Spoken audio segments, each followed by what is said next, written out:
Hey friends, thank you for tuning into my channel, Rosa Rise. It's your girl Rosa, and today we're going to be talking about 4 ways of how to be happy. Now, if you're watching this video, you're probably struggling right now on how to be happy, or maybe you have a mental illness such as anxiety, depression, what so have you. I know I personally do struggle with both, but I have made it this far, so I'm sure you can too.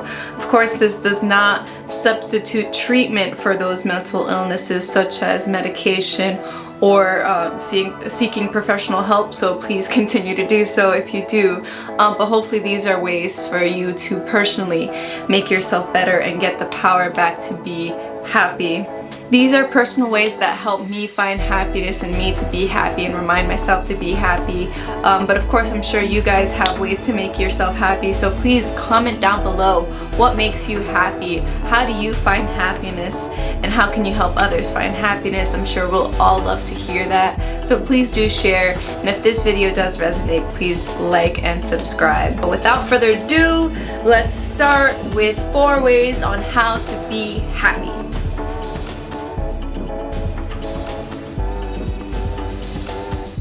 Number 1, happiness is an emotion. Yeah, that's it. Happiness is an emotion. In order to be happy, you have to understand that that's what happiness is, an emotion, right? It's an emotion that you feel in the present state. Happiness does not last forever. Even, that just sounds really bad when I say it, but in all honesty, happiness doesn't last forever because you're going to experience other emotions.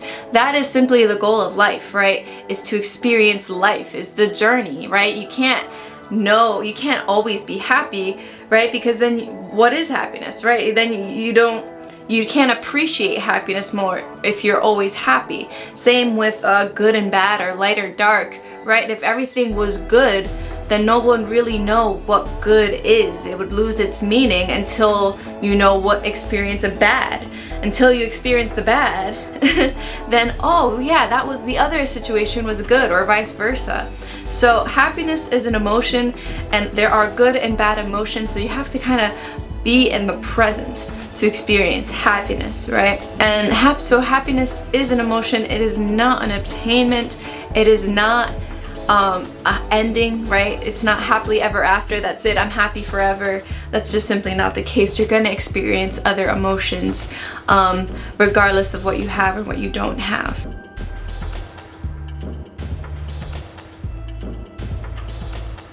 So number 2, this brings us to the I'll be happy when phase.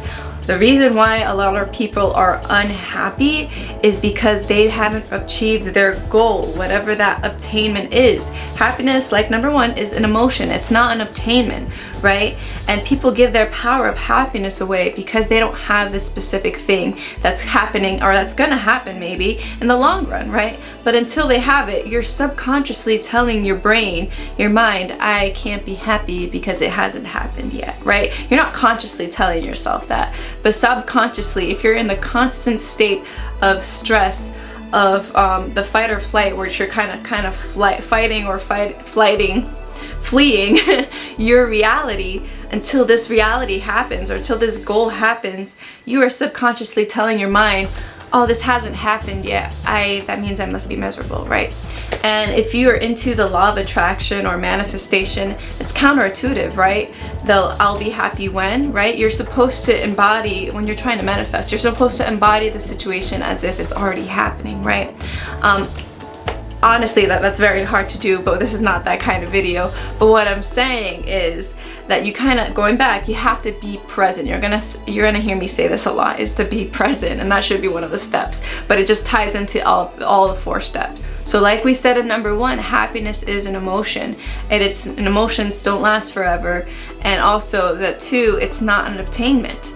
So if going back to the step number 2, I'll be happy when phase, you're given the power away to happiness to an object, which that's simply, you're simply not going to be happy if you're telling yourself that subconsciously. So yes, I'm not saying don't have goals, don't have ambitions, don't try to manifest anything. That's not what I'm saying. What I'm saying is be happy now and be happy to know that it's coming, right? Don't, just because you don't have this goal, this obtainment, whatever it is you're trying to manifest, don't let that stop you from being present and being happy with your presence.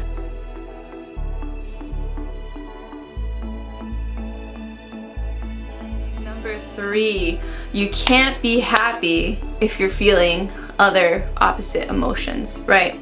A lot of people struggle with this, and especially if you are one of those with mental illnesses or have anxiety like me or depression.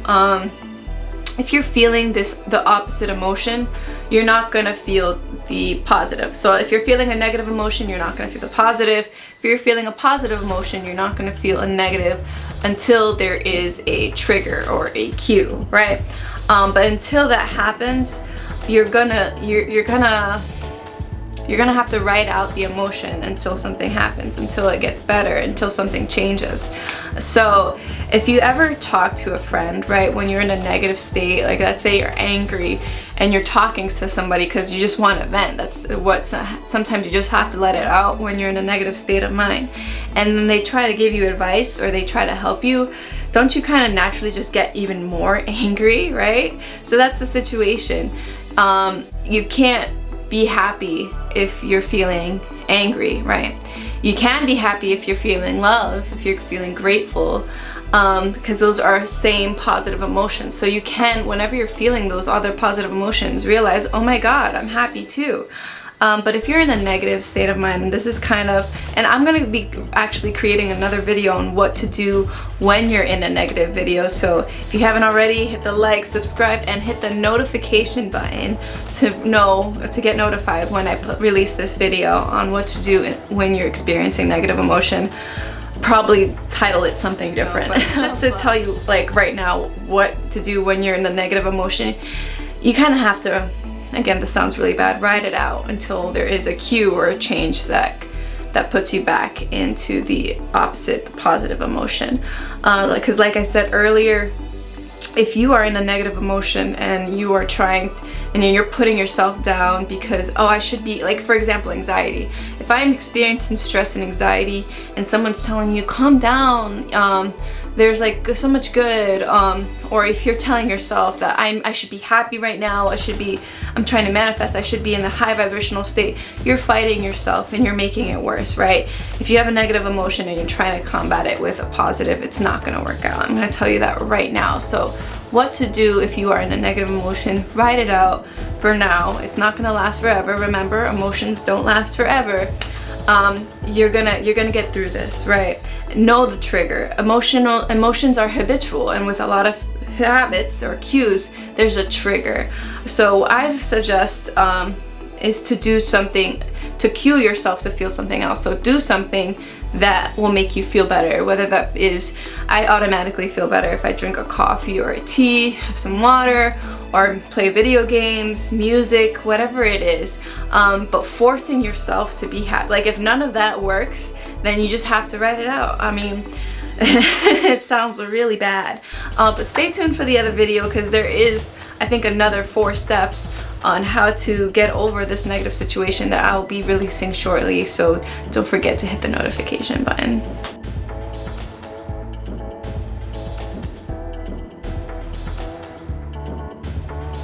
And number 4, so you waited to this whole entire video to finally get to step number 4, and you're gonna hate me because it's so obvious, right?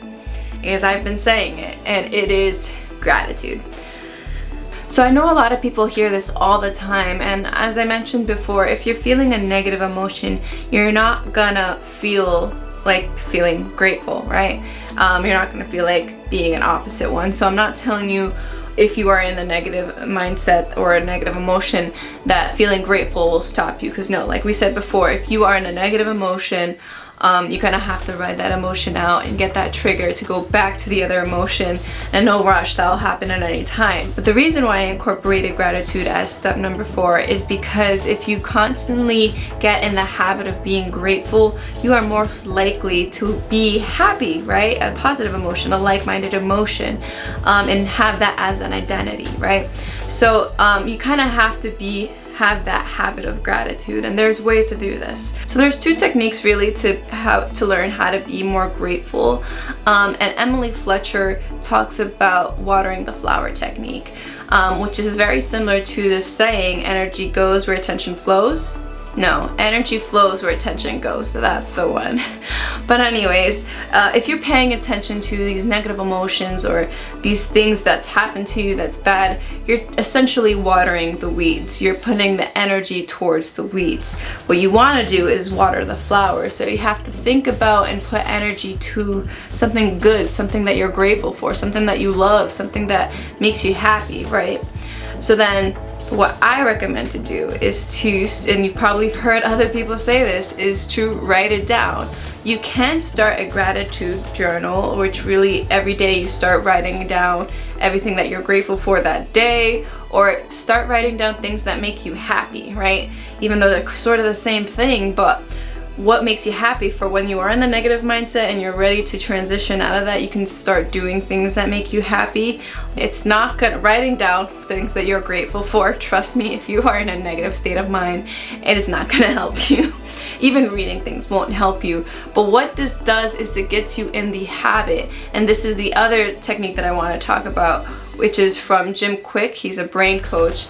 And he says ask questions. Questions are answers, right? So he gives this example that he uses the example of pug dogs, but I'm going to use the example of cars because this happens. I bet this happens to a lot of people. When you're looking for a car, let's say Honda CR-V, right? You go car shopping looking for the white one. You're kind of asking yourself which one's the right one, right? That's the question, is which Honda CR-V. But then all of a sudden, when you're driving, more Honda CR-Vs, you'll start noticing, like as if they're just coming out of nowhere.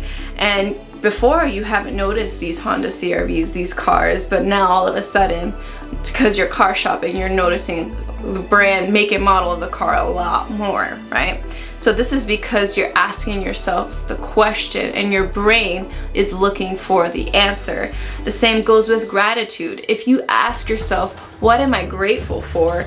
Your brain will start looking for the answer. Automatically it'll come to you. Oh, I could be grateful for this. I can be grateful for that. And you start realizing you're grateful for a lot more things than you originally were. So if you get in the habit, right, and you ask yourself, what can I be grateful for today? Even if you are in the negative mindset, it's not to say that it'll make you feel better, but you'll start receiving the answers more, and little by little you'll habitually start being a more grateful person, and hence a more happier person, and you can start identifying that way. So to recap how to find happiness or how to be happy, number 1, know what it is. Happiness is an emotion. It is not an attainment, and it's not forever. It's not a period, right? Happiness, like any other emotion, comes and it goes. Number 2 is the I'll be happy when phase. The main reason why a lot of people are unhappy is because they're given the power of happiness to a specific outcome or situation that is not in the present moment. So you have to be grateful for the present and know that you can be happy now even though you're still waiting for this goal or this attainment. Don't wait for this attainment to be happy. So you kind of have to remind yourself that, because if not, you'll subconsciously tell your brain, I can't be happy because it hasn't happened yet. So that's number 2. Number 3 is when you are in the negative emotion, don't try to fight it. You have to kind of write it out, because if you try to solve your negative emotion with the positive emotion, you're just going to make it worse. You're going to be even more negative and you'll be more defensive. So I'm going to be coming up with another video, or if, depending on when you watch this video, it probably is out already, on how to get out of a negative state of mind, or how to get out of a negative emotion, right? Probably title it differently. But mainly is just to kind of write it out, understand the emotion, understand the cues, and don't try to fight it, because if you fight it, you're actually making it worse. And then lastly, number 4, but we've talked about this, is gratitude. Try to get in the habit of gratitude by either writing it down, writing down what you love, because you're asking yourself the question, what am I grateful for today? More answers are gonna come, more reasons are gonna come to you, because of what Jim Kwik talks about is questions are answers. If you guys have other ways to be happy or find happiness, please share in the description below. I definitely want to see and realize more, and I'm sure others do. If this video helped, please give it a thumbs up, subscribe, and hit that notification button so you can stay tuned to the next video on how to get out of the negative emotion. Till then guys, take care. Bye.